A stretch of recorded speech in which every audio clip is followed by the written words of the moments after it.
Hi mommies and daddies और would be mommy and daddy. So आज की मेरी इस वीडियो में मैं आप लोगों के साथ में बात करने वाली हूँ मेरे डिलीवरी एक्सपीरियंस के बारे में। So this video is going to be my delivery story. So जैसे कि आप लोगों को पता है कि मेरा एक बहुत ही प्यारा छोटा सा बेटा है, 5 मंथ का हो चुका है अभी 30 जनवरी से।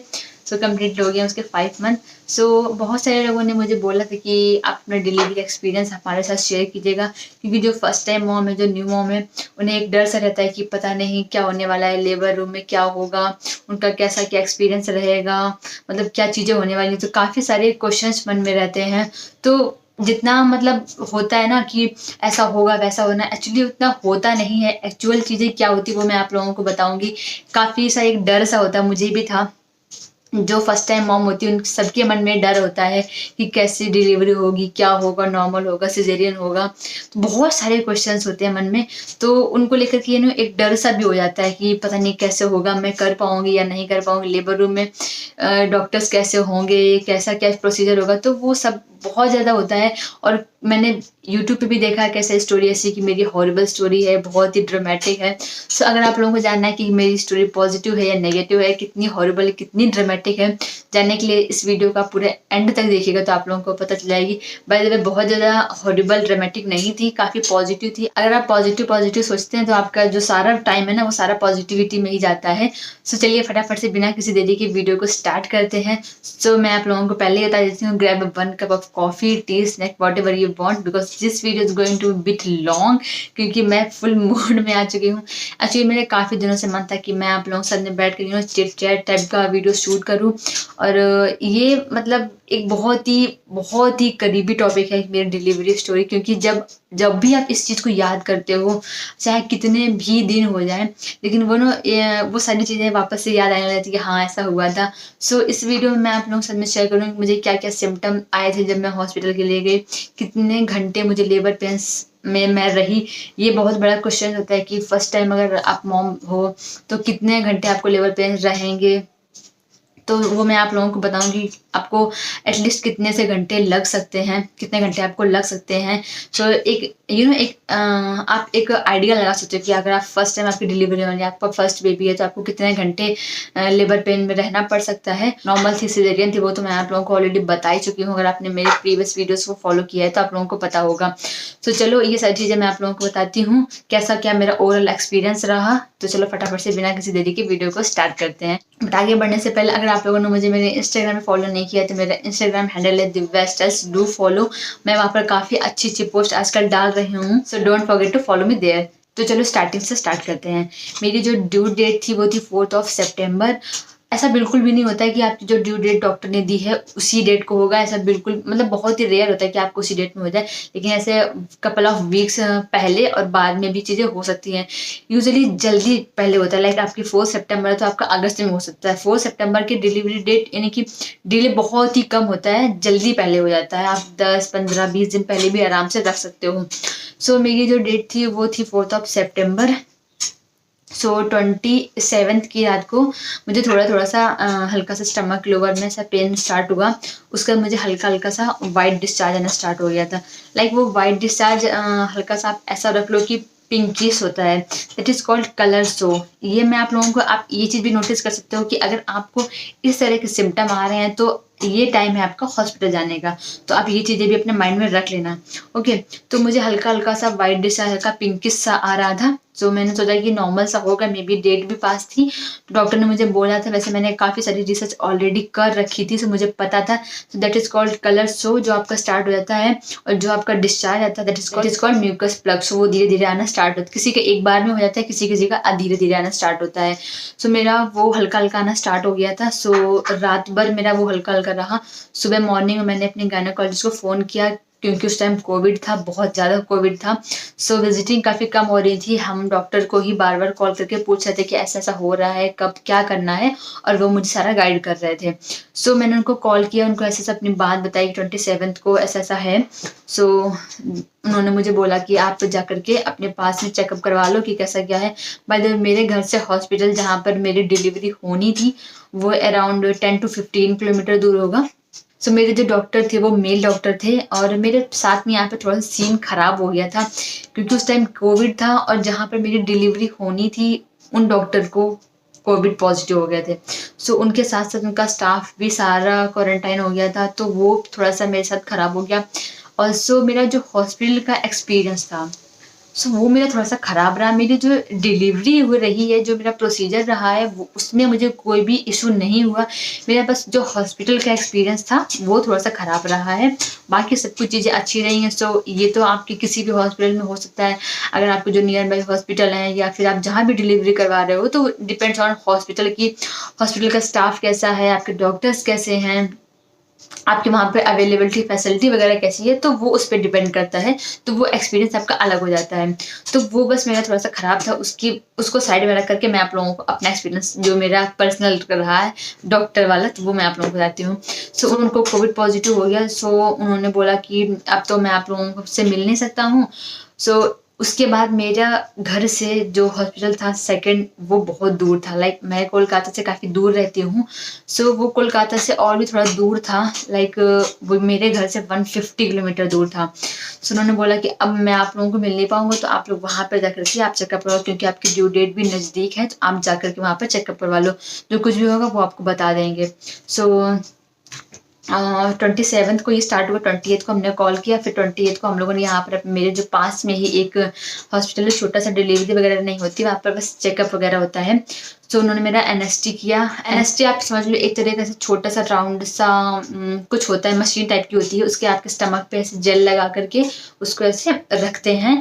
उससे आपकी बेबी का जो हार्ट बीट होती है, जो आपका हार्ट रेट होता है बेबी का, वो पता चल जाता है कि बेबी का हार्ट रेट सही जा रहा है या नहीं जा रहा है। सो 20 मिनट तक के लिए रखते हैं। सो उन्होंने मेरा वो किया, हार्ट बीट की। So that was completely okay. उन्होंने बोला कि अभी तो हार्ट बीट तो ओके है, बट मे बी आपकी डिलीवरी हो सकती है इस टाइम। सो उसके बाद जो हमारा हॉस्पिटल था, तो वो मेरे घर से 150 किलोमीटर दूर था, यानी कि 3.5 से 4 घंटे मुझे आराम से वहाँ पर जाने में लग जाते। सो हम लोगों ने फिर व्हीकल वगैरह का अरेंजमेंट करा, और उसके बाद फिर मैं 28th करते करते मुझे 29th हो गया था। मुझे हल्का हल्का डिस्चार्ज आ रहा था, पेन नहीं था उस तरह का। बाय द वे, कॉन्ट्रैक्शन के पेन कैसे होते हैं, आप इस चीज़ को आप यूट्यूब पे सर्च कर सकते हो, अपने डॉक्टर से पूछ सकते हो, आपको डॉक्टर आपको बता देंगे। अगर आप फर्स्ट टाइम मॉम हो तो आपको नहीं पता होगा कॉन्ट्रैक्शन के पेन कैसे होते हैं, तो आप यूट्यूब के वीडियोस देखोगे तो आपको पता चल जाएगा कि कॉन्ट्रैक्शन के पेन कैसे होते हैं। सो मुझे पता था कि कॉन्ट्रैक्शन नहीं आ रहे हैं, मुझे बस हल्का हल्का सा पेन हो रहा था, दैट वाज नॉट कॉन्ट्रैक्शन। सो मुझे बस वही मेरा जो कलर शो स्टार्ट हो गया था। सो 28th को हम लोगों ने अरेंजमेंट करा, करते करते काफ़ी लेट हो गया था, फिर जाने में बहुत टाइम लगता। फिर हम लोग 29th को यहाँ से निकले थे। बाय द वे, यहाँ पर मैं आप लोगों की चीज़ और बताऊँ, 29th को हमारा फिक्स था कि हमें 29th को निकलना है। तो बैग वैग हमने ऑलरेडी रेडी कर लिया था, सारे क्लोथ्स वगैरह वॉश करके पैक कर दिए थे, बस बैग के अंदर नहीं रखे थे। कुछ और चीज़ें थी, कटोरी, प्लेट वगैरह और बाकी सारी चीज़ें थी। सो मुझे ये था कि अब मुझे हॉस्पिटल जाना है, और मेरे घर से काफ़ी दूर था, और उस टाइम कोविड काफ़ी ज़्यादा था।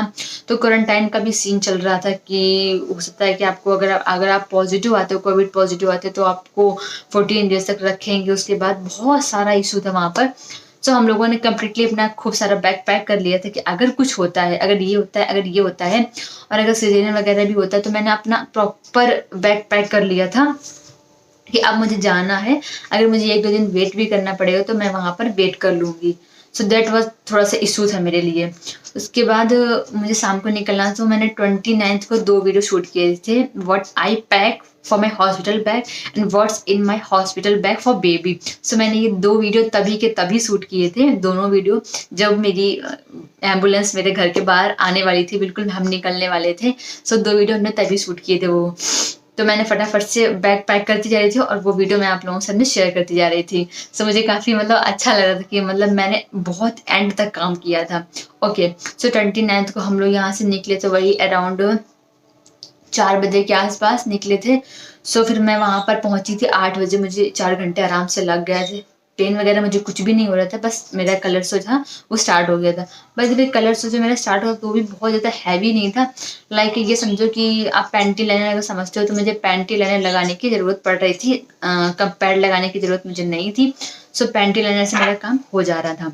सो उसके बाद हम लोग 8 बजे वहाँ पर पहुँचे, फिर हॉस्पिटल का चेक इन वगैरह किया, सारे डॉक्यूमेंट्स वगैरह उनको दिखाए। उन्होंने मुझे बोला कि आप ऐसा बैठो, हम आपका चेकअप वगैरह करते हैं कि क्या प्रॉब्लम वगैरह हो रही है। उसके बाद 8 बजे मैं वहाँ पर पहुँच गई। उन्होंने मुझे लेबर रूम में, जो लेबर रूम होता है उसका एक फर्स्ट स्टेज रूम होता है, लाइक फर्स्ट स्टेज रूम, वहाँ पर चेकअप वगैरह होता है क्योंकि आपके पेन काफ़ी घंटों तक चलने वाले होते हैं, सो दैट्स वाई उन्होंने मेरे फर्स्ट स्टेज लेबर रूम कुछ था ऐसा वहाँ पर रखा। सो उन्होंने मुझे एग्जामिन किया एंड एक गायनाकोलॉजिस्ट आई तो उन्होंने मुझे इंटरनल एग्जामिन किया एंड ड्यूरिंग एग्जामिनेशन मेरा जो वाटर था वो ब्रेक हो गया। मुझे पेन नहीं था, कॉन्ट्रैक्शन बिल्कुल भी नहीं आ रहे थे, डिलीवरी के लिए कुछ खास कह नहीं सकते थे, टाइम लग सकता था। बट जब उन्होंने मुझे इंटरनल एग्जामिन किया तो मेरा जो वाटर था वो ब्रेक हो गया। लाइक आपका जो बेबी होता है उसके सराउंडिंग में फ्लूइड भरा होता है जिसको एमनियोटिक फ्लूइड, उसकी मेम्ब्रेन होती है, लाइक वो पतली सी एक मेम्ब्रेन होती है, तो वो जो झिल्ली होती है पानी की वो आपकी जब फट जाती है that is called water break. So वो मेरा वाटर ब्रेक हो गया उनसे ड्यूरिंग एग्जामिनेशन। तो अब तो ऐसा था कि अब तो मुझे उन्होंने भर्ती कर ही लेना था, अब डिलीवरी होने ही वाली थी। सो 8:30 के अराउंड ये सब हुआ। उसके बाद तब तक मुझे कोई भी कॉन्ट्रैक्शन नहीं आ रहे थे। जैसे मेरा वाटर ब्रेक हुआ तो उन्होंने बोला कि अब आपकी डिलीवरी वाला प्रोसीजर जो है वो आपका स्टार्ट हो जाएगा। सो तभी उन्होंने मुझे इंजेक्शन और ग्लूकोज वगैरह जो भी उन्होंने लगाना स्टार्ट था वो सब उन्होंने काम अपना स्टार्ट कर दिया। डिलीवरी के लिए था नहीं, बट अब वाटर ब्रेक हो गया तो आपकी डिलीवरी 100% होके ही रहेगी। मतलब आप पेन नहीं आ रहे हैं तो आप पेन इंड्यूस किया जाएगा, अदरवाइज आपके पेन जो है वो थोड़े देर में स्टार्ट हो जाएंगे नॉर्मल। अगर नहीं आ रहे तो वो लोग आपको आर्टिफिशियल पेन इंड्यूस करते हैं। तो मुझे 8:30 तक तो बिल्कुल भी पेन नहीं था। 8:30 के बाद जैसे जब 9-10 हुआ तो मुझे हल्के हल्के पेन आना स्टार्ट हो गया, लेकिन उसके बाद एक पे एक इंजेक्शन, एक पे एक इंजेक्शन, मुझे बहुत सारे इंजेक्शन लगे, कोई कोई ये वाला कोई वो वाला। और मुझे ऐसा था कि लाइक वो वीको वगैरह लगाते हैं ना, तो उन्होंने यहाँ पर एक वीको लगा दिया। उसके बाद मैं कहीं ना जा पा रही थी ना कुछ कर पा रही थी, और क्योंकि मैं बस चेकअप के लिए गई थी और मुझे बिल्कुल भी नहीं पता था कि मैं तुरंत ही जाकर के एडमिट हो जाऊंगी। और क्योंकि कोविड था तो मम्मी को, मेरी जो मदर इन लॉ आई थी और मेरे हस्बैंड को बाहर ही रखा हुआ था और उन्होंने मुझे अंदर एडमिट कर रखा कि अब तो आपका वाटर ब्रेक हो गया है तो अब आपको कहीं नहीं जाना है। उसके बाद 8:30 से मेरा 9 बजे के अराउंड में मुझे हल्के हल्के पेन्स आना स्टार्ट हो गए। जो उनका स्टाफ वगैरह था, जो उनकी नर्स वगैरह थी, वो मुझे चेकअप करने के लिए आती रहती थी कि आपकी अभी ये चेंज करना है। बाय द वे मुझे जो ग्लूकोज उन्होंने 8:30 के अराउंड लगाया था वो मेरा चल ही रहा था कॉन्टिन्यूसली। उसके बाद मैंने 8:30 तक 9 बजे तक मैंने अपना थोड़ा बहुत खाया पिया, फिर 2 बजे से उन्होंने मेरा खाना पीना बंद कर दिया सारा। तो दैट वाज एक बिट इशू मेरा हॉस्पिटल के साथ में था। उन्होंने 2 बजे से मुझे खाना पानी सब देना बंद कर दिया था कि मॉर्निंग में आपकी डिलीवरी हो सकती है। बाय द वे अगर आपका सिजेरियन होता है तो आपको खाना पानी बंद कर देते हैं, वो लोग नहीं देते हैं। अपने इंडिया में कुछ ज़्यादा होता है, बाहर मैंने कंट्री में देखा ऐसा कुछ भी नहीं होता है। आपके खाने पीने को लेकर काफ़ी ज़्यादा वो लोग, ऐसा रहता है कि हाँ आपको खाना है, आपको थोड़ी अपनी हेल्थ मेंटेन करके रखनी है, बट इंडिया में इतना नहीं होता है। सो मुझे काफ़ी प्यास लग रही थी बट उन्होंने मुझे पानी नहीं दिया था 2 बजे के बाद से। तो मैंने उनको बोला कि मुझे थोड़ा सा पानी दे दो, तो बोला उन्होंने कि यहाँ से तो दे रहे हैं, आपको गले में से पानी पीने की कोई ज़रूरत नहीं है। सो मुझे काफ़ी प्यास उस टाइम लग रही थी। सो यहाँ से मेरी जो प्रॉब्लम थी वो बढ़ना स्टार्ट हो गई थी। उसको बीच बीच में वो मुझे इंजेक्शन देने के लिए आ रही थी, और जैसे जैसे टाइम बढ़ रहा था मेरे कॉन्ट्रैक्शन भी हल्के हल्के बढ़ रहे थे। कॉन्ट्रैक्शन आपके पीछे से आगे की ओर आते हैं और आपके थोड़ी थोड़ी देर के लिए रहते हैं। लाइक आप स्टार्टिंग में आपके रहेंगे 30 सेकंड के लिए, 40 सेकंड के लिए, 15 सेकंड के लिए, हर 10 से 15 मिनट में आएंगे। लेकिन जैसे जैसे आपका टाइम बढ़ता जाता है, जो आपकी डिलीवरी का टाइम नज़दीक आता जाता है, आपके कॉन्ट्रैक्शन की फ्रीक्वेंसी बढ़ती जाती है, इंटेंसिटी बढ़ती जाती है, तो सब कुछ बढ़ती जाती है। उसके आपको बहुत ही हैवी कॉन्ट्रैक्शन आना स्टार्ट हो जाते हैं। तो जब ये कॉन्ट्रैक्शन आपके 1.5 से 2 मिनट के लिए हो जाते हैं और बहुत ही जल्दी जल्दी आने लग जाते हैं, तो आपका डिलीवरी जो होती है वो एकदम से टाइम आपका नज़दीक आ चुका होता है, उससे आपकी डिलीवरी होती है। और जो डायलेशन आपका वो तो 10 सेंटीमीटर होना ही चाहिए, तभी आपकी डिलीवरी हो पाएगी। सो उस टाइम जैसे 11 हो गया, 12 हो गया, 1 हो गया, तो मुझे हल्के हल्के पेन आ रहे थे, लाइक बियरेबल थे मुझे वो कॉन्ट्रैक्शन।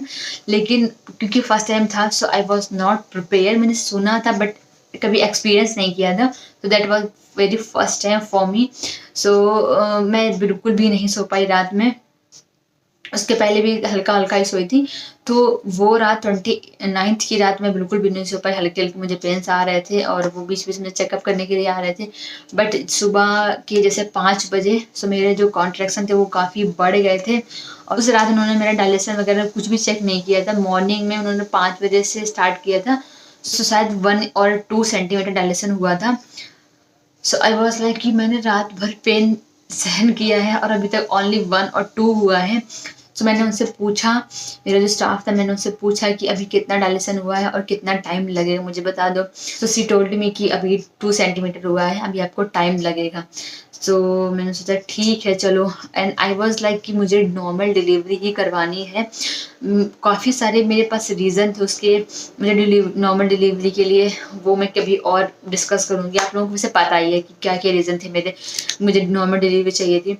सो मैं तैयार थी, मतलब मेरा जो माइंडसेट था वो था नॉर्मल डिलीवरी के लिए कि कितना भी पेन होगा मैं सहन करूँगी, बट मुझे नॉर्मल डिलीवरी ही करानी है। सो 5 बजा 6 बजा, सो मेरे कॉन्ट्रैक्शन की इंटेंसिटी जो थोड़ी और हाई हो गई थी। सो उसके बाद मैंने उनको बोला कि मेरी जो गायनेकोलॉजिस्ट जो मेरी डिलीवरी करवाई, उनको आप बोला मुझे उनसे थोड़ा कुछ पूछना है कि कितना टाइम लगेगा, कैसा क्या है, क्योंकि जो स्टाफ था वो उतना मतलब कोऑपरेटिव नहीं थे, वो मुझे ज़्यादा डिटेल में नहीं बता रहे थे। मुझे जानना था कि क्या हो रहा है, आप कितने ज़्यादा टाइम लगेगा, बेबी का हार्ट रेट वगैरह कैसा है। By the way heart rate जो जब आपकी इंटेंसिटी कॉन्ट्रैक्शन बढ़ती जाती है तो वो एनएसटी आपका लगा करके रखते हैं आपके स्टमक पे। सो मेरे इस पे और इस पे दोनों पे ही ग्लूकोज वगैरह लग चढ़ा हुआ था, और स्टमक पे वो एनएसटी वाला जो राउंड सा ऐसा रेडियो जैसा कुछ होता है वो लगा करके रखते हैं। वो कॉन्टिन्यूसली आपकी बेबी की हार्ट रेट नापने के लिए कि हार्ट रेट अच्छा चल रहा है, क्योंकि बेबी आपका नीचे की बर्थ कैनाल में जा रहा होता है, सो उसको फंसने के और उसके हार्ट रेट डाउन होने के काफ़ी ज़्यादा चांसेस होते हैं। कि ऐसा तो नहीं है कि आप बहुत ज़्यादा पेन में हो और आपकी डिलीवरी नहीं हो पा रही है, सो बेबी की हार्ट रेट डाउन भी हो सकती है, इसलिए आपका वो एनएसटी वो मतलब लगा करके रखते हैं, वो मॉनिटर करते रहते हैं उसके थ्रू। सो अराउंड 7 बजे के आसपास, क्योंकि रात को मैं पहुंची थी 8:30 बजे, 8 बजे तो मेरी जो डॉक्टर थी वो जा चुकी थी। सो सुबह में उन्होंने बोला कि 7 बजे वो आएंगी। तो 7 बजे वो आई doctor, and she is like very kind, very positive, so cooperative. मैंने उनको बोला कि ऐसा ऐसा हुआ है, मुझे इन्होंने पानी नहीं दिया, एंड आई वाज लाइक ऐसे, मतलब मेरी हालत बिल्कुल ख़राब हो गई थी।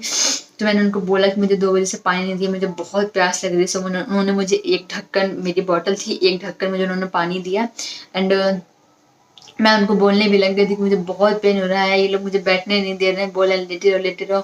मुझे बहुत पेन हो रहा था, मेरे कॉन्ट्रैक्शन काफ़ी ज़्यादा हो गए थे। एंड उन्होंने मुझे 7 बजे के अराउंड चेक किया, and I was 5 centimetre dilated. तो सिर्फ लाइक कि हाँ अब आपकी जो डिलीवरी है वो हो सकती है शाम तक। एंड आई वॉज लाइक कि शाम तक, तो बोला हाँ बट आपकी दोपहर तक भी हो सकती है, ऐसा हम कुछ गारंटी नहीं ले सकते हैं। जो मेरे कॉन्ट्रैक्शन थे अभी भी काफ़ी ज़्यादा थे मेरे लिए, बट उस हिसाब से कॉन्ट्रैक्शन इंटेंसिटी हाई नहीं थी जितनी आपकी डिलीवरी के लिए चाहिए होती है। सो उन्होंने बोला कि अभी आपके जो कॉन्ट्रैक्शन है वो अभी और बढ़ेंगे, उसके बाद आपकी डिलीवरी होगी। सो उन्होंने मुझे ऊपर से मुझे उन्होंने एक्स्ट्रा डोज स्टार्ट किया, पेन वाला देना स्टार्ट किया।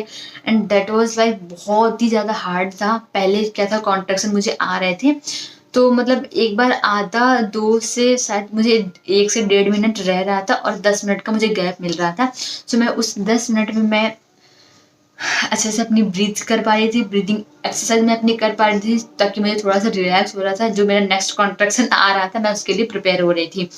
सो जब उसके बाद उन्होंने मुझे चेक करा, उसके बाद उन्होंने मुझे बोला कि अभी आपको टाइम लगेगा।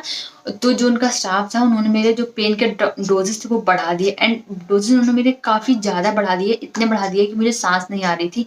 एंड आई वाज लाइक मुझे सांस नहीं आ रही, सांस नहीं आ रही। इस हाथ में वीको लगा था, इस हाथ में भी वीको लगा था, स्टमक पे एनेस्टी हो रहा था मेरा, एंड मुझे सांस नहीं आई थी। कॉन्ट्रैक्शन जो मुझे 10 मिनट का गैप मिल रहा था सांस लेने के लिए, अब वो मुझे बिल्कुल नहीं मिल रहा था। आसपास डॉक्टर थे, मेरे स्टाफ सारे खड़े थे, कोई ग्लव्स पहने था, और बार बार वो इंटरनल चेकअप भी करने आ रहे थे। सो मैं इतनी ज़्यादा नर्वस हो गई थी, इतनी ज़्यादा नर्वस हो गई थी कि मैंने बोला कि मेरी जो गायनेकोलॉजिस्ट है उनको बुला दो, मुझे उनसे बात करनी है। सो वो जब आए, उन्होंने मुझे चेक किया। सो मैंने उनको 1-2 बार बोला भी कि मेरा सिजेरियन कर दो, मुझे नहीं हो रहा, बहुत ज़्यादा दर्द हो रहा है मुझे। तो शी इज़ लाइक कि आप बहुत ब्रेव हो, आपने रात भर कॉन्ट्रैक्शन सहे हैं, और अभी आपका उस टाइम शायद 9 बज गए थे, 2 घंटे अराउंड हो गए थे मुझे काफ़ी ज़्यादा हैवी पेन होते होते। तो अभी तक मैं मेरे फर्स्ट स्टेज रूम में ही थी, तो मेरे रूम में एक वॉच लगी थी, मैं टाइम देखती जा रही थी कि अभी तक डिलीवरी नहीं हुई, इतना टाइम हो गया, अभी तक डिलीवरी नहीं हुई, इतना टाइम हो गया है। तो 9 बज गया था, एंड उन्होंने मुझे चेक किया internal. So I was 7 centimetre dilated. तब मुझे बहुत भयंकर वाले पेन्स आ रहे थे, लाइक बहुत ज़्यादा। तो मैंने उनको बोला कि मुझे बहुत ज़्यादा पेन आ रहे हैं, एंड मैं सांस भी नहीं ले पा रही हूँ। एंड उन्होंने मुझे चेक किया करके देखा, तो मेरे पेन काफ़ी ज़्यादा हाई थे। जो मेरा स्टाफ था उन्होंने काफ़ी हाई डोज़ेज़ मुझे दे रखे थे, क्योंकि मुझे यहाँ से भी वीक लग रहा था, यहाँ से भी मुझे उन्होंने पेन्स उसके थ्रू काफ़ी ज़्यादा दे रहे थे। सो उन्होंने देखा एंड मैंने उनको बोला कि मुझे साँस नहीं आ रही, लिटरली मुझे साँस नहीं आ रही थी। ऐसा लग रहा था कि मेरा दम घुट रहा है और मुझे लिटा करके रखा था। सो मैंने उनको बोला एंड तो उन्होंने जैसे ही देखा कि आप मेरे इतना ज़्यादा उन्होंने मुझे डोज़ दे रहे हैं, सो शी इज़ लाइक कि बंद करो इसे, कितना था आप इसे हाई डोज़ दे रहे हो, बहुत ज़्यादा था वो। सो उन्होंने मुझे तुरंत स्टॉप कराया एंड उन्होंने फटाफट से मुझे ऑक्सीजन दिलाया कि आप ये ऐसा ऑक्सीजन लगाओ एंड आराम से सांस लो धीमे-धीमे। एंड ऑक्सीजन लगने के बाद भी मैं मतलब ऐसे सांस ले रही थी। सो शी इज़ लाइक कि आराम-आराम से आप सांस लो, बहुत ही नॉर्मल सांस लो, अब आपको कोई प्रॉब्लम नहीं होगी, अब आपको ऑक्सीजन लग गया है। तो मेरे जो पेन था उन्होंने वो भी कम कर दिया था एंड उसके बाद मैंने उनको बोला कि कितना टाइम और लगेगा वरना मेरा सिज़ेरियन कर दो। उस टाइम सच में ऐसा होता है, ऐसा लगता है अगर आप फर्स्ट टाइम हो, बट आपने एक बार अगर आपने मेंटल स्टेबिलिटी अपनी बना रखी ना, सो कहीं न कहीं मेरे अंदर वो भी था कि मुझे नॉर्मल डिलीवरी करवानी है। तो मतलब लेकिन पेन की वजह से मैं ये भी उनसे एक बार बोल रही थी। सो शी इज़ लाइक कि आप बहुत ब्रेव हो, अब आपको 7 सेंटीमीटर डायलेशन हो गया है, आपको क्या लगता है कि आप सिज़ेरियन के लिए बोलोगे और हम आपको लेके जाएँगे ओटी में और बस आपको कट करके बेबी बाहर निकाल देंगे? ऐसा नहीं होगा, उसमें बहुत टाइम लगेगा। जब तक हम आपको ले जाएँगे ओटी रूम तक, तब तक आपका डिलीवरी जो है वो बाहर हो जाएगी। सो मतलब मुझे ऐसा लगा कि चलो यार, इतनी देर तक मैंने पेन सहन किया है, तो थोड़ी देर और सही। सो मैं उनको पूछ रही थी कि कितनी देर और लगेगी, तो शी वाज़ वेरी काइंड, मुझे बहुत अच्छा लगा उससे मिल कर के। एंड मतलब उनकी एज भी बहुत ज़्यादा नहीं थी एंड एक मैं लाइक बहुत ही यंग थी वो, लेकिन मुझे उनसे मिलकर बहुत ज़्यादा अच्छा लगा। वो बहुत ही मुझे कोऑपरेटिव थी। उनके बाद मैं इतना ज़्यादा मुझे मेंटल रिलीफ मिला कि मैं आप लोगों को भी बताऊँगी। तो बोला कि अब आपकी डिलीवरी जो है बहुत जल्द हो जाएगी, आपका 7 सेंटीमीटर डायलेशन हो गया है।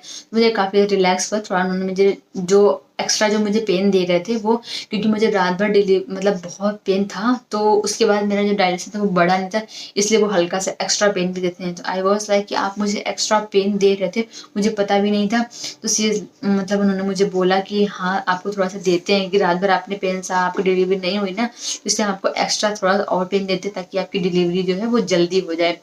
तो मतलब मुझे उन्होंने काफ़ी इलैबोरेट किया, मुझे सुन के काफ़ी अच्छा लगा। सो 9 बजे तक ये सारा सब कुछ, तब तक ऑलरेडी 10 बज चुका था। सो उन्होंने बोला कि अब आपकी डिलीवरी बहुत जल्दी हो जाएगी, आप टेंशन मत लो, आपकी डिलीवरी बहुत जल्दी हो जाएगी। उसके बाद मेरे जो पेन थे वो काफ़ी ज़्यादा और बढ़ गए थे, नॉर्मली नेचुरली मेरे पेन काफ़ी ज़्यादा बढ़ गए थे। उसके बाद फिर मैंने सोचा कि शायद मुझे टाइम लग जाएगा, फिर भी मैंने उनसे पूछा कि आप मुझे एक अराउंड बता दो कितने बजे तक मेरी डिलीवरी हो जाएगी। तो सी इज़ लाइक कि आप टेंशन मत लो, आपकी डिलीवरी दोपहर 1-2 बजे तक आराम से हो जाएगी। सो मैंने थोड़ा-सा खुद को सँभाला, अच्छे से मैंने ब्रीदिंग की कि चलो थोड़ी देर और बची है, 2-3 घंटे हैं, मैं अपने आप को मैनेज कर लूँगी। उसके बाद वो मुझे फिर से वापस से 7 सेंटीमीटर डायलेशन मेरा हो चुका था। सो मुझे वो अराउंड 10:30 के आस-पास मुझे फिर से चेक करने के लिए आए आधे घंटे बाद। सो वहीं पर वो सारा सब कुछ चेक कर ही रही थी।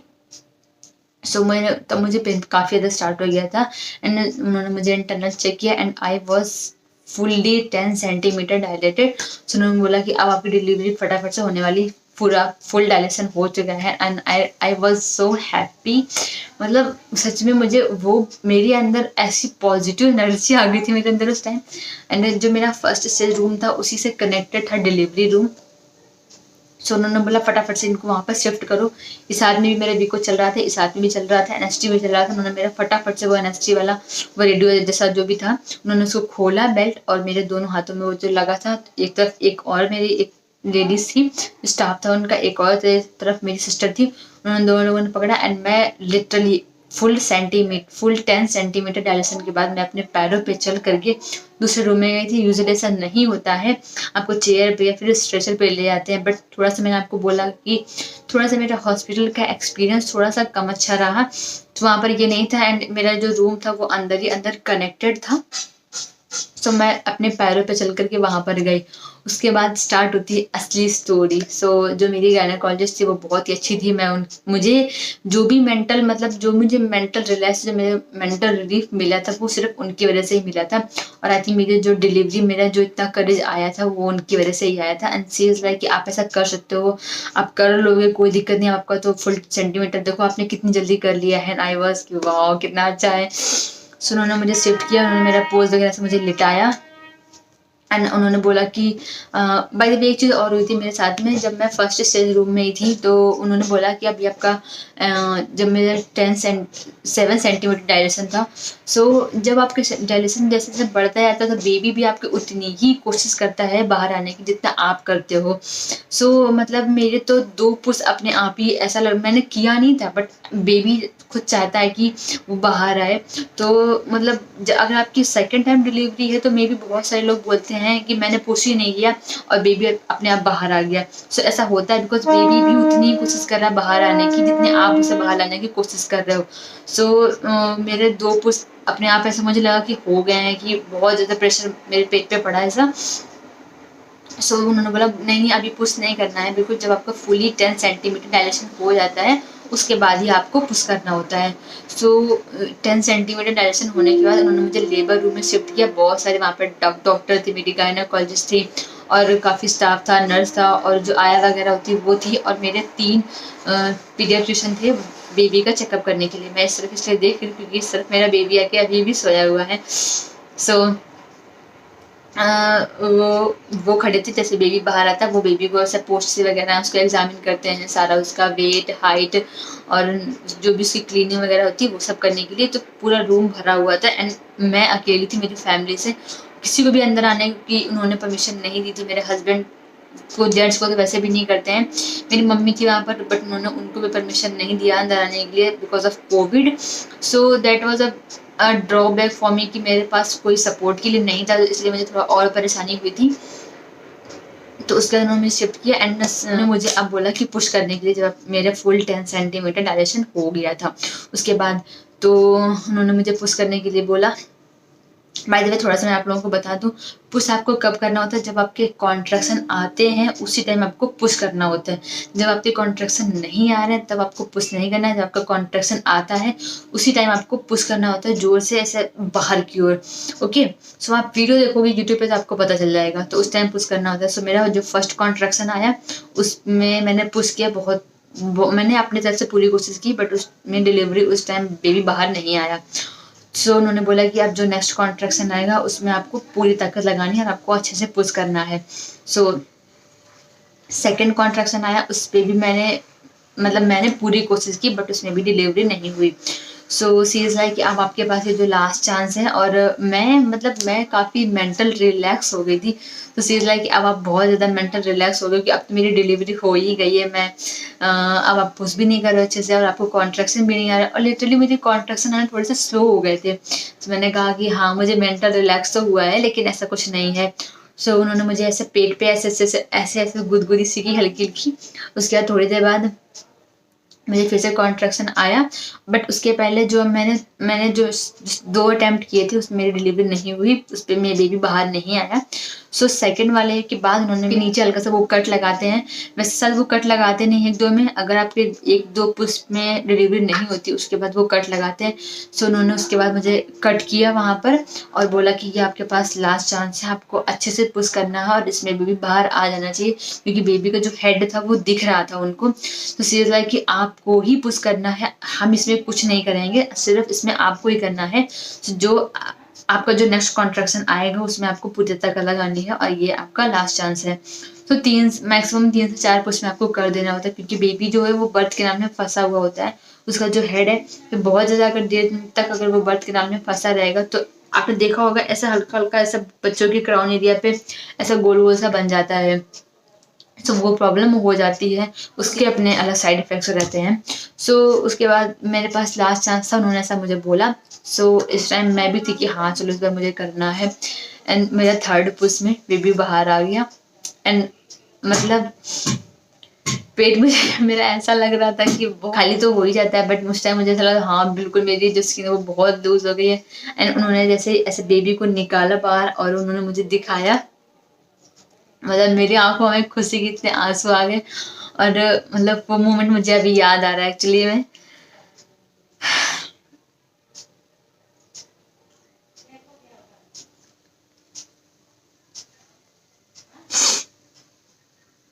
मैं मुझे बहुत ज़्यादा अच्छा लगा था उस टाइम, बहुत ही ज़्यादा अच्छा लगा। मैंने इसको फर्स्ट टाइम देखा था और यार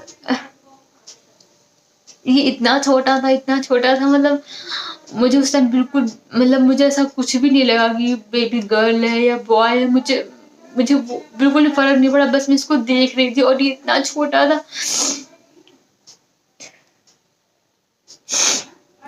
सॉरी, सॉरी यार। मतलब मैंने अपना एक माइंडसेट कर रखा था कि मुझे नॉर्मल डिलीवरी करनी थी। बट मैं आप लोगों को बताऊँ, मेरी शादी के पहले मैंने कभी भी एक इंजेक्शन भी नहीं लगवाया था। मैंने कभी जो बॉटल चढ़ती वो मैंने कभी भी नहीं लगवाई थी। सो मतलब मुझे खुद पे बिलीव नहीं था कि मैं यार नॉर्मल डिलीवरी करवा पाऊँगी, क्योंकि इतना सुना था मैंने। बट मैं इतनी पॉजिटिव थी अपने खुद को लेकर के बहुत ज़्यादा कि मुझे करवानी है। सो मैंने ये जब जब मैंने कर लिया एंड डॉक्टर मुझे बोला आप बहुत ब्रेव हो, आपने बहुत अच्छा कर लिया। तो मुझे बहुत अच्छा लगा और बस मैं इसको देखे जा रही थी। तो बस मैं इसको देख रही थी, उन्होंने ऐसे इसको उठाया मेरे आंखों के सामने। और मैं, कुछ लोग बेहोश वगैरह हो जाते हैं मैंने सुना है, बट मैं फुली होश में थी इसको देखने के लिए एंड मैं सब कुछ देख रही थी। तो उन्होंने जैसे निकाला उसका, उन्होंने ऐसे मेरे ऊपर इसको रख दिया एंड इतना, मतलब यार इतना सॉफ्ट लग रहा था, इतना इतना इतना अच्छा फील आ रहा था। उन्होंने मुझे स्किन टू स्किन टच दिया, बहुत मुझे अच्छा लगा। उसके बाद उन्होंने कॉर्ड क्लैंपिंग वगैरह किया और उसको ले गए साफ ऑफ करने के लिए। उसके बाद जो उन्होंने कट किया था वो वहाँ पर वो स्टिचेस लगा रहे थे और स्टिचेस में मुझे पेन हो रहा था, क्योंकि जब आपके कॉन्ट्रैक्शन आते हैं तो उस टाइम आपको कहीं भी कुछ भी कोई कट कर दे आपको नहीं पता चलेगा, क्योंकि वो इतने ज़्यादा बहुत हाई होते हैं। सो जब उन्होंने कट किया तब तो मुझे बिल्कुल पता नहीं चला, बस हाँ ऐसा कुछ कटा है, कुछ हुआ है, इतना पता चला। जब वो कट करते हैं तो आपको बिल्कुल भी पता नहीं चलता है, मतलब पेन नहीं होता है। ऑब्वियसली आपको पता चलता है कि कुछ हुआ, लेकिन पेन नहीं होता है। लेकिन जब आप वो स्टिचेस करते हैं तब आपको पेन बहुत होता है। तो उन्होंने बोला कि हम आपको एक इंजेक्शन देंगे तो जो आपका एरिया है वो सुन हो जाएगा, उससे आपको पेन नहीं होगा। लेकिन वो बहुत ज़्यादा हाई, मतलब बहुत उसकी इंटेंसिटी हाई नहीं होती, इसलिए आपको पता चलता है, ना के बराबर सुन होता है वहाँ पर। उन्होंने मुझे बोला भी कि बहुत ज़्यादा देर के लिए सुन नहीं रहेगा, थोड़ी देर के लिए रहेगा। वो जब स्टिच लगा रहे थे मुझे बहुत पेन हो रहा था, बहुत अंदर, मतलब पूरा लूज़ हो जाता है, तो वहाँ पर वो अच्छे से स्टिचेस लगाते हैं। उसके बाद वो क्लीन वगैरह भी बहुत ही अच्छे से करते हैं। फिर बेबी को निकालने के बाद उन्होंने प्लासेंटा निकाला, प्लासेंटा निकालने के बाद वो अच्छे से क्लीन करते हैं। तो थोड़ा सा पेन उसमें भी आपको होता है, लेकिन बेबी आपका जब आ जाता है आपकी आंखों सामने तो आपके वो पेन बहुत ही कम हो जाता है। ऑब्वियसली आपकी बॉडी तो पेन होगा, बट वो इतने ज़्यादा, मतलब ऐसा लगता है ना कि आपने जो काम करना था वो आपका काम हो गया है। उसके बाद बहुत ही अच्छा लगता है, वो काम आपका हो जाता है। थोड़ा बहुत आपके पेन वगैरह होते हैं तो आपको ज़्यादा फ़र्क नहीं पड़ता उस टाइम। तो मेरे स्टिचेस लग रहे थे और उधर ये जो डॉक्टर थे पीडियाट्रिशियन, वो बेबी को क्लीन वगैरह कर रहे थे, इसका हेड, इसकी बॉडी हाइट वगैरह वो सब मेजर कर रहे थे। एंड अभी तक मुझे पता नहीं था कि मेरा बेबी बॉय हुआ या गर्ल हुआ है। उसके बाद डॉक्टर इसको लेकर के मेरे पास आए और ये बाय द वे तुरंत नहीं रोया, इसको बाहर निकाला, जब क्लैंपिंग किया उसके बाद बच्चे रोते हैं। जब कॉर्ड क्लैंपिंग करी उसके बाद ये रोया। तो मतलब मुझे था कि यार मैं क्या बताऊँ आप लोगों को, जब आप उस टाइम होगे ना तो आप खुद ही फील कर पाओगे उस चीज़ को। सो उसके बाद ये सब क्लीन वगैरह करने के बाद उसको मेरे पास लेके आए। तो मैंने उनसे पूछा बेबी बॉय और गर्ल, उन्होंने मुझे बताया इट्स अ बेबी बॉय। तो जो डॉक्टर थी उन्होंने मुझे बोला कॉन्ग्रेचुलेशन, आपने बहुत मेहनत की है और देखो आपका बेबी कितना हेल्दी है, कितना अच्छा है। And he was completely 3 kg, पूरा 3 kg का था ये। एंड डॉक्टर ने बोला आपका बेबी एकदम फाइन है, एकदम हेल्दी है, बहुत ही अच्छा है, कोई प्रॉब्लम नहीं है, हार्ट बीट अच्छी है। मुझे ये लग रहा था कि सब कुछ सही होगा या नहीं होगा, बेबी हेल्दी होगा या नहीं होगा, उसको कोई प्रॉब्लम तो नहीं होगा, क्योंकि एकदम से इन्वायरमेंट चेंज होता है अंदर से बाहर का। तो डॉक्टर ने मुझे बोला कि कोई प्रॉब्लम नहीं है, कि baby is completely fine. Stitches वगैरह मुझे लगी, उसके बाद उन्होंने मुझे एक अलग रूम में शिफ्ट किया। उसके बाद थोड़ी देर बाद मैं आपको बताऊँ, मैं अपने पैरों पे, मेरे स्टिचेस हो गए थे। उसके बाद आपको स्ट्रेचर पे आपको दूसरे रूम में शिफ्ट करते हैं, बट उन्होंने मुझे स्ट्रेचर नहीं दिया। मैं अपने पैरों पे ही चल करके दूसरे रूम में भी गई थी उस टाइम। उसके बाद जो आपका डिलीवरी के बाद जो आपका फर्स्ट आवर होता है, जो आपका पहला घंटा होता है, उसमें आपको अपने बेबी को फीड कराना होता है। That was a golden hour for baby. उस टाइम अगर आपने अपने बेबी को फीड करा लिया तो ये समझो वो उसके लिए एक अमृत की तरह होता है। बच्चे के मुंह में जो पहला फीड जाना चाहिए वो मदर का मिल्क जाना चाहिए, और अगर पहले घंटे में आपने पिला दिया तो मतलब ये समझो उसके लिए अमृत एक बहुत छोटा वर्ड है उसके लिए वो होता है। बट आजकल बहुत सारी मदर के साथ में ये ब्रेस्ट मिल्क का इशू रहता है। आई नो, मैंने इस पर बहुत सारी रिसर्च की, मैं इस पर भी वीडियो बनाऊंगी। सो मुझे लगता है इस बारे में मुझे बहुत जल्दी बात करनी चाहिए। मैं बहुत ज़्यादा प्रिपेयर थी, बहुत मैंने चीज़ें करके रखी थी ऑलरेडी। मैंने इसको फीड कराया। जो आपका स्टार्टिंग में हल्का हल्का येलो सा और पानी जैसा आपका जो मिल्क निकलता है वही होता है बेबी के लिए एक अमृत। तो वो आपको फीड कराना होता है। एंड मैंने इसको डिलीवरी के जो फर्स्ट आवर था उससे मैंने इसको फीड भी कराया। तो मैं बहुत ज़्यादा हैप्पी थी कि मेरा बेबी भी कम्प्लीटली फाइन है। 3 kg का पूरा वेट था। तो मैं बहुत खुश थी कि इसका चलो ये हेल्दी हुआ है।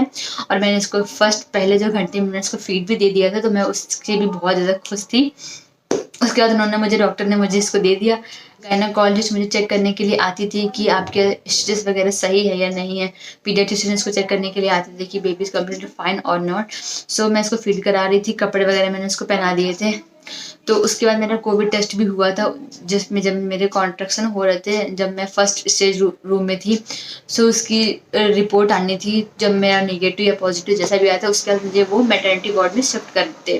तो मेरा कोविड का रिजल्ट आया एंड आई वाज नेगेटिव। उसके बाद उन्होंने मुझे नेक्स्ट डे मैटरनिटी वार्ड में शिफ्ट कर दिया। अगर आपकी नॉर्मल डिलीवरी होती है तो आपका सेकेंड या थर्ड डे डिस्चार्ज कर देते हैं।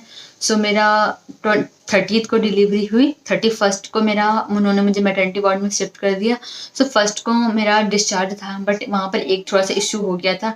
बच्चे स्टार्टिंग में फीड नहीं लेते हैं। 30th को लिया, 31st को लिया, बट 31st की रात से जब मेरा नेक्स्ट मॉर्निंग में 1 तारीख को जब मेरा डिस्चार्ज था, तो रात से इसने फीड लेना बंद कर दिया। तो बच्चे ऐसे स्टार्टिंग में करते हैं क्योंकि वो बहुत छोटे होते हैं, उनको नहीं पता होता है कि सक कैसे करना है, वो सकिंग नहीं जानते हैं। जब इसने फीड लेना बंद कर दिया, जब बच्चे फीड नहीं लेते हैं तो उनका शुगर लेवल लो हो जाता है, बॉडी में डिहाइड्रेशन हो जाता है, जिसकी वजह से बच्चों को जॉन्डिस भी हो सकता है, ब्लड काफ़ी कम हो सकता है। इसलिए फिर डॉक्टर आपको डिस्चार्ज नहीं देते हैं। और ये बहुत ही कॉमन है बच्चों में, क्योंकि बच्चे बहुत छोटे होते हैं यार, उनको नहीं पता होता है कि कैसे सक करना है, उसको सकिंग नहीं आती है। That was totally on you. और डॉक्टर जो आपके हैं वो आपको सिखाते हैं। अगर आप सेकेंड टाइम मॉम हो तो ये चीज़ें आपको पता है, लेकिन अगर आप फर्स्ट टाइम मॉम हो तो ये प्रॉब्लम आपको फेस करनी पड़ती है। मोस्टली मुझे लगता है कि 10 में से शायद 9 बच्चे होते हैं जिनको फेस करनी पड़ती है। शायद 10 के 10 ही होते होंगे, क्योंकि मैंने अभी तक जितनों को भी सुना है सबके साथ में ये इशू होता है, बच्चों को नहीं पता होता है। उसके बाद डॉक्टर ने मुझे बोला कि अब आप डिस्चार्ज नहीं जा सकते हो, क्योंकि जब तक आपका बेबी प्रॉपर सकिंग नहीं करेगा हम आपको डिस्चार्ज नहीं देंगे। थोड़ा सी फर्स्ट से इसने फीड लेना बंद कर दिया था। मैंने उसको 3 बजे के अराउंड फीड कराया था। डॉक्टर ने मुझे बोला था कि आपको हर 2-2 घंटे में बेबी को फीड कराना है, वो सो रहा हो या जग रहा हो। सो रहा है तो उसे जगा करके आपको फीड कराना है। 2-2 घंटे में मैं इसको फीड करा रही थी। मैं बाय द वे सब कुछ अकेले ही मैनेज कर रही थी, क्योंकि मेरे पास मेरी मम्मी नहीं थी, मेरे हस्बैंड नहीं थे, कोई नहीं था मेरे पास में, स्टाफ बहुत ज़्यादा अच्छा नहीं था। मुझे काफ़ी चीज़ें अकेले करनी पड़ रही थी, बट मैं कर रही थी और मैंने काफ़ी अच्छी हद तक कर भी ली थी। मैंने इसको 3 बजे के अराउंड फीड कराया। इसके बाद से इसने फीड नहीं लिया। रात से इसने यूरिन करना भी बंद कर दिया था।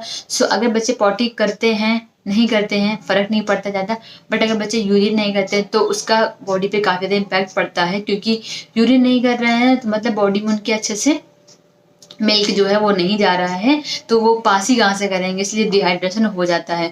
उसके बाद से डॉक्टर ने बोला कि हमें बेबी को सिखाना पड़ेगा, सकिंग कैसे करते हैं हम आपको सिखाएंगे। ड्यू टू कोविड हम आपकी मम्मी को अंदर नहीं बुला सकते। मम्मी मेरी हॉस्पिटल में ही थी, मम्मी ने अभी तक बेबी को नहीं देखा, तो 2 दिन ऑलरेडी हो चुके थे। तो थर्ड डे वो ज़बरदस्ती आ गई थी कि हमारा पोता हुआ हम देखने जाएंगे, ऐसा है वैसा है। उन्होंने थर्ड डे आकर के मम्मी हम लोगों से मिली थी। तो उसके बाद डॉक्टर लोगों ने मुझे सिखाया कि बेबी को कैसे सिखाना है। फिर उसको एनआईसीयू में शिफ्ट किया, तो कैसे सकिंग सिखानी है, कैसे क्या करना है। 1 बार 2 बार मैंने एवीएम भी किया। मेरा जो ब्रेस्ट मिल्क है उन्होंने पंप किया, पंप करने के बाद मेरा ही मिल्क उन्होंने इसको पिलाया।